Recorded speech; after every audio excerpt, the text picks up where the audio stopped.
Hello everyone, welcome to AY Tutorials. Today we are going to study anti-fibrinolytics. Anti-fibrinolytic drugs. These are the drugs which inhibit the plasminogen activation and dissolution of clot. Here I have mentioned some examples of anti-fibrinolytic drugs. First one is epsilon aminocaproic acid, that is EACA, then tranexamic acid and aprotinin. These antifibrinolytic agents, they prevent the fibrinolysis or the lysis of the blood clots. They prevent or treat heavy bleeding of following surgery and trauma. These drugs, they promote the blood clotting by preventing the breakdown of fibrin, which is the main protein involved in the blood clot. This tranexamic acid, it inhibits the activation of plasminogen into the plasmin. Epsilon aminocaproic acid, it is a lysine analog which combines with the lysine binding site of plasminogen, so that plasmin is not able to bind to fibrin. Fibrins are not dissolved, and it is the specific antidote for the fibrinolytic agents. So this epsilon aminocaproic acid is also known as aminocaproic acid. It is the synthetic derivative of the amino acid lysine, and it is primarily used as an antifibrinolytic agent, which means it helps to prevent the breakdown of blood clots, and making it useful in the clinical settings to control the bleeding, especially after the surgeries.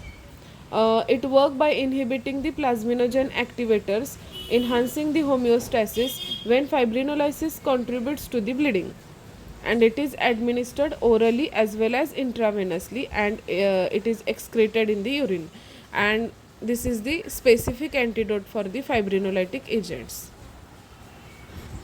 Tranexamic acid, like epsilon aminocaproic acid, it binds to the lysine binding site on the plasminogen, and it prevents its combination with the fibrin, and so it prevents the fibrinolysis. This tranexamic acid is a medication which is primarily used to treat heavy menstrual bleeding in women, and it is an antifibrinolytic agent, which means it works by blocking the breakdown of blood clots, thereby preventing the excessive bleeding. This tranexamic acid is available only by the prescription and can be used by the teenage females, but not before the start of menstruation. There are certain common brands which includes cyclocapron and listeda. It is having also some side effects like nausea, diarrhea, headache, etc. Always, the one should always consult the healthcare provider for personalized advice and information regarding this medication, as it is 7 times more potent than the epsilon aminocaproic acid.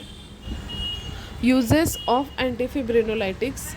These antifibrinolytic agents may be used to help to prevent or treat the serious bleeding in the patients who have certain conditions like hemophilia, very heavy menstrual bleeding, and some types of the vascular tumors.